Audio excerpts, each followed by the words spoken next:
અને હવે તો લગ્ન પ્રસંગમાં જમવા જાય ને તો ન્યાય બહુ હવાણ થાય. ઓલા કેટરસવાળા બધી બહેનો આવે તો એ લોકો ઇવેન્ટ મેનેજરવાળા હોય, એ બધી દીકરીઓને એક હરખા કપડાં પહેરાવે, એટલે ડ્રેસ હોય એમનો.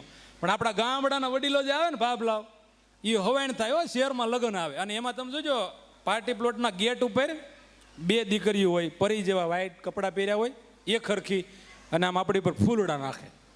તે અમારે એક દાદા કુંડલાથી આવેલા, કુંડલાથી, તે અમદાવાદમાં રિસેપ્શન. મને કે કમલા, તો ઓલા ગેટ ઉપર 2 દીકરીઓ ઓલા ઇવેન્ટ વાળા રાખેલી પરી જેવી, આમ જાઓ ને એક હરખા કપડાં પહેરેલી, એક હરખી લાગે. આમ આપણે જઈએ એટલે આપણા પર ફૂલડા નાખે અને એ એનું સન્માનની ઓલું હોય. તે દાદા મને કે આ બેલડાનું લાગે હો બે કે. મેં કીધું બેલડાની નથી. મને કે ના, આપણે ભનકન છોડી છે ભાઈ, હું ઓળખી ગયો, આ બેલડાનું એની છે. મેં કીધું એની નથી, આમાં એમને જ્યાં ઓર્ડર આવે ત્યાં જાય. હમણાં તે કેટરસમાં એવું છું ને ભાઈ, કન્યાના બાપા ઇવેન્ટ વાળાને ખીજાણા કે ભાઈ રબડી હાવ ખાલી થઈ ગયો, અને આમ જો ગુલાબ જાંબુમાં એક જણો નથી જાતો, અને મારી આબરૂ જાહે, રબડી તળિયા જાટક થઈ ગઈ, કાંઈક કર ભાઈ. તને આખો પ્રોગ્રામ 55 લાખમાં ઇવેન્ટ આપી. ઇવેન્ટ વાળાએ ફોન કાઢ્યો, મૂળજી કાકા રબડીમાં કોણ ઊભું છે? તો કે રવિના. તો કે ન્યા વાલજીભાઈ મુસળને મોકલો રબડીમાં, રવિના ગુલાબ જાંબુમાં જવા દો. ફોન મૂક્યા ને ગુલાબ જાંબુ તળિયા ઝાટકો.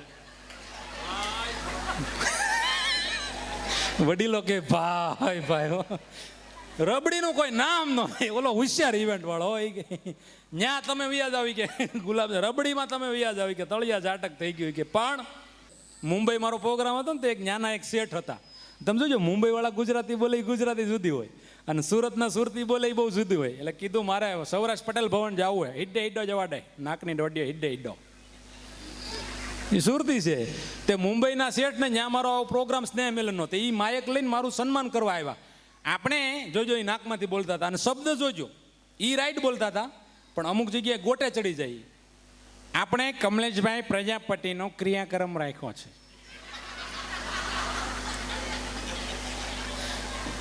મેં કીધું સાંભળો, આપણે શાંતિ જાણવો, કમલેશભાઈ પ્રજાપતિનો આપણે ક્રિયાક્રમ રાખ્યો છે. ગયા વર્ષે પણ આપણો એનો ક્રિયાક્રમ રાખ્યો હતો, પણ ગયા વર્ષે આપણે બરોબર એમનો ક્રિયાક્રમ કરી શક્યા નહોતા, સમય ઓછો મળ્યો હતો, આપણું ભાષણ લાંબુ ચાલ્યું હતું. મેં કીધું મારું ટૂંકું કરવાનો છું નક્કી. અને કમલેશભાઈ કાઠિયાવાડના કલાકાર છે, કાઠિયાવાડી ડાયરિયાના કલાકાર છે, કાઠિયાવાડી ડાયરિયાના કલાકાર છે. અને કાઠિયાવાડી ડાયરિયાનો રસાસ્વાદ માણવો આ તો અમુકને પમદી સમજાય, એ જીવનનો લાવો છે. એટલે આપણે કમલેશભાઈનો ક્રિયાક્રમ રાખ્યો છે, શાંતિથી સાંભળવાનું છે. અને બીજું, ગયા વર્ષનું બાકી છે એ લવાજમ બધાએ મહેરબાની કરીને આપી દેવાનું, નકર કમલેશભાઈને શું આપશું એ શું ખાશે. મહેશભાઈ જે નક્કી કર્યા, હા તમને મહેશભાઈ લાવ્યા છે, બાર્ગેનિંગ કરાવી તાળીઓથી વધાવો, બાકી ફોન કરજો, આ કાળીઓ કેટલામાં પડે એ ખબર પડે. અને આપણે કાઠિયાવાડી ઓછા તો કરાવે છો. મેં 100 કરોડ વાળાનો પ્રોગ્રામ કર્યો, તો એમ કે એટલા નહીં એટલા રાખો ને. ધીરુભાઈ નો દીકરો મુકેશભાઈ ઈ લક્ષ્મી પૂજન કરે. બોલો, લક્ષ્મી માતાજી બોલ્યા કે મુકા હવે તું રહેવા દેવો. લક્ષ્મી લક્ષ્મી. આપણે કમલેશભાઈનો ક્રિયાક્રમ રાખ્યો છે, તો મહેરબાની કરીને લવાજમ ભરી દેજો, તો આપણે કમલેશભાઈને 2 પૈસા આપીએ અને એની પરગતિ થાય.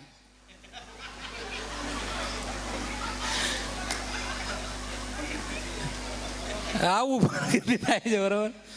પણ વાત છેલ્લી સોના જેવી કે વડીલો 2 બગીચામાં બેઠા હતા. 1 જ મિનિટની વાત જીવનમાં ઉતારા જોઈ, વડીલોને ગમશે. એટલે વડીલે કીધું કે અમારે દીકરીને લગ્ન કરવા છે, દીકરી રૂપાળી છે, સંસ્કારી છે, પણ છોકરાને 2 બંગલા હોવા જોઈએ, 2 ગાડીઓ હોવી જોઈએ, ગામડે હોવી કે જમીન હોવી જોઈએ, છોકરો ખેતી ન કરતો હોવો જોઈએ, દર શનિ રવિ ફિલ્મ જોવા લઈ જવો જોઈએ, હોટલમાં જમવા લઈ જવો જોઈએ. અને મહત્વની વાત, છોકરાના મા બાપ, ભાઈ ભાભી, બેન કોઈ ભેગા ન હોવા જોઈએ, છોકરો એકલો હોવો જોઈએ. ઓલા દાદાએ કીધું કે તમારી કન્યાને જેવો છોકરો જોઈ, અમારા કુટુંબમાં એવો જ દીકરો છે. 2 નહીં 4 બંગલા છે, 100 નહીં 200 વીઘા જમીન છે, 2 નહીં 4 લાખ પગાર છે, અને દર શનિ રવિ નહીં અઠવાડિયું આખું હોટલમાં જમવા લઈ જાય એવો રાજીપો, એવો છે દિલનો દાતાર. દરરોજ ફિલ્મ જોવા, ઘરમાં જ થઈ કે હોમ થિયેટર બનાવેલું છે. તો કે તો આપણે જલ્દી ભેગા થાય, દીકરા દીકરીની વાત કરી અને આપણે મીઠા મોઢા કરી. તો કે અમારા દીકરાની એક ડિમાન્ડ છે. એ કે શું? એ કે લગ્ન કર્યા પછી મારી હાળી, મારા હાળો, મારા હાહુ કે મારા સસરા કોઈ મારા ઘરે આવવા ન જોઈએ. ઓલા દાદાએ કીધું કે એમ થોડું હાલે અમારા સગા. તો કે એના બાપ ને એની માં જો તમારી દીકરી ન ગમતા હોય તો અમારા દીકરાને પણ તમારા દીકરીના માવતર ક્યાંથી ગમે? કહેવાનો સુર માતાઓ બહેનો, દીકરી હાહરે જાય ને એટલી ભાગશાળી દીકરી હોય છે કે ભાઈને મૂકીને જાય ને એટલે હગા ભાઈ જેવો દિયર મળે. મોટા ભાઈને મૂકીને જાવ ને એટલે જેઠમાં મોટો ભાઈ જોવાનો હોય. સાહેબ, માને મૂકીને જાવ ને એટલે હાહુ છે એ તમને મા રૂપે મળે, એમાં મા જોવાની હોય. અને હાહરા છે એ બાપને મૂકીને આવો એટલે તમને સસરા મળે. જે દીકરી આ પરિવાર, આખા કુટુંબને પોતાનો પરિવાર માને ને તો એની ભાભી એના મા બાપને હાંચવે. સાહેબ, આ સમજવું પડે. પણ બધુંય તમે જોજો મળે. મા મૂકે સામે હાહુ મળે, પપ્પાને મૂકે સામે સસરા મળે, હગા ભાઈના બદલામાં સામે દેર મળે, હગી બેનને મૂકે એના બદલામાં સામે નણંદ મળે. આ બધી વસ્તુના બદલામાં કંઈક મળે, પતિના બદલામાં કાંઈ નહીં. પતિ મફતમાં મળે.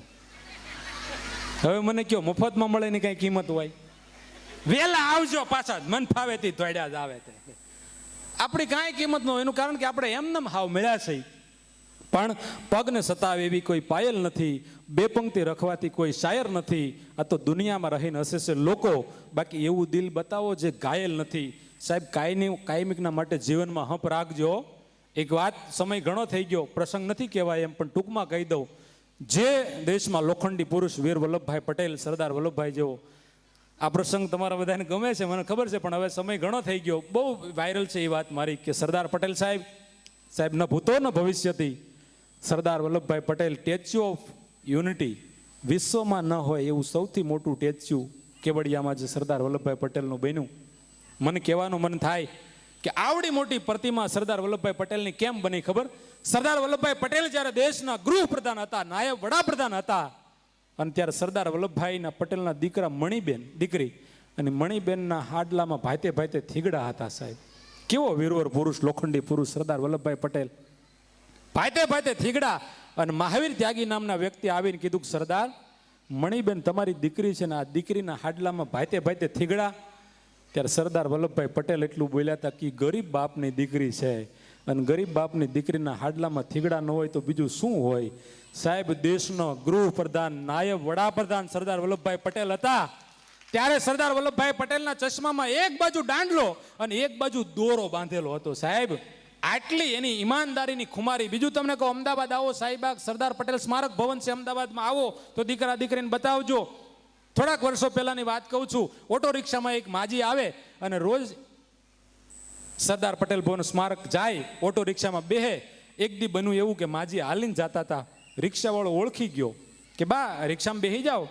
તો કે નહીં ભાઈ, આજ મારે રિક્ષામાં નથી બેહવું. તો કે બા કેમ? તો કે આજ મારી પાસે ભાડાના પૈસા નથી, આજ હું હાલીને જાઉં. રિક્ષાવાળાએ કીધું કે બા કાંઈ વાંધો નહીં, માતાજી વિનંતી કરું તમારી પાસે ભાડાના પૈસા ન હોય તો નહીં, કાંઈ વાંધો નહીં, રિક્ષામાં બેસી જાઓ, મારે તમારી પાસે ભાડું નથી લેવું. ના બાપા, વગર ભાડે મારે તારી રિક્ષામાં નથી બેહવું. રિક્ષાવાળા એમથી કહો, ઓહો, આવી પ્રામાણિકતા આ ઉંમરે, આ માતા, આ જગદંબામાં, આ સ્ત્રીમાં. પણ રિક્ષાવાળો જાતો જાતો એટલું કહી દો કે માં એક વાતનો જવાબ આપો ને, કે આ ઉંમરે લાકડીને ટેકે ટેકે રોજ અહીંયા ક્યાં આવો છો? તો કે અહીંયા હું સરદાર પટેલ ભવન છે ને ત્યાં આવું છું. કેમ? તો કે મારા બાપને મળવા આવું છું. બાપને મળવા આવું છું. રિક્ષાવાળો સમજો નહીં. બાપને મળવા એટલે?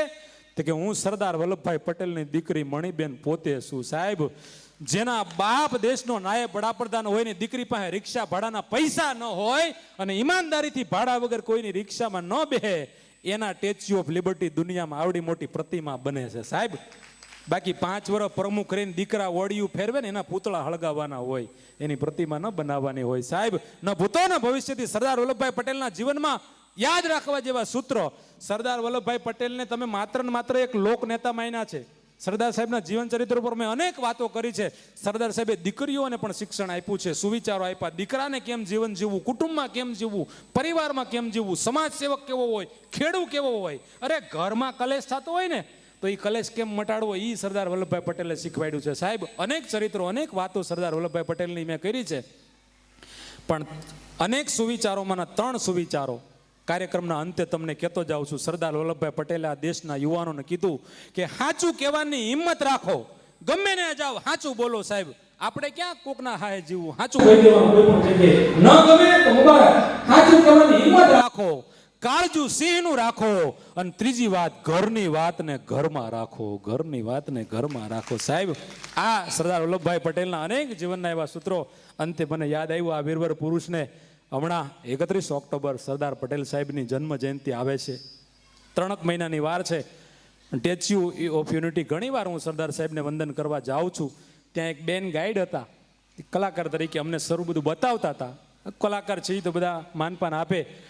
એ બેન હતા ને, એણે મને કીધું, મને કે કમલેશભાઈ, અહીંયા સરદાર વલ્લભભાઈ પટેલના જે આ પગ છે ને, પગ તમે જુઓ તો કેટલા મળે છે. મને કે અહીંયા દર વર્ષે 31 ઓક્ટોબરે ભારતના વડાપ્રધાન સરદાર વલ્લભભાઈ પટેલના અહીં ચરણોમાં આવીને દેશના વડાપ્રધાન નરેન્દ્રભાઈ મોદી ના એનું કપાળ છે ને, એ માથું સરદાર વલ્લભભાઈ પટેલના પગે અડાડીને વંદન કરે છે કે આવા લોખંડી પુરુષ આ દેશમાં, એ આટલું સન્માન આપ્યું કે આવા વીરવર પુરુષોના વંદન કરે છે. સાહેબ, કદાચ એમ થતું હોય કે આ કામ કરવાનું એને બળ મળતું હશે. કોઈ રાજકારણની વાત નથી, પણ આપણને એવો હાદુડા હાવત જેવો એક મુઠ્ઠી ઉચેરો માનવી મળ્યો છે. સાહેબ, એના બાવડા મજબૂત કરજો. હા, મોદી તમારું મલકમાં એ નિરાળો ગુંજેની નામ, એ દેતા નો થાય દામ, એ તો ભાજપનો કહેરી ભીખલાઓ. ઉત્તર દક્ષિણ પૂર્વ પશ્चिम तक पूरे भारत को मिला दिया, जो भी आया टकराने उसको भीतर तक हिला दिया, वो चाय पिलाने वाले तूने अच्छे अच्छे को पानी पिला दिया, वो चाय पिलाने वाले तूने अच्छे अच्छे को पानी पिला दिया. આપણે રાજકારણમાં બહુ નથી જવું, પણ આ તો એકાદો પ્રસંગ યાદ આવ્યો. સરદાર વલ્લભભાઈ પટેલની તો ઘણી ઘણી વાતો છે, હાસ્યનો ઘણો ખજાનો છે, પણ બીજી વાર મળશું ત્યારે ખૂબ આનંદ કરશું.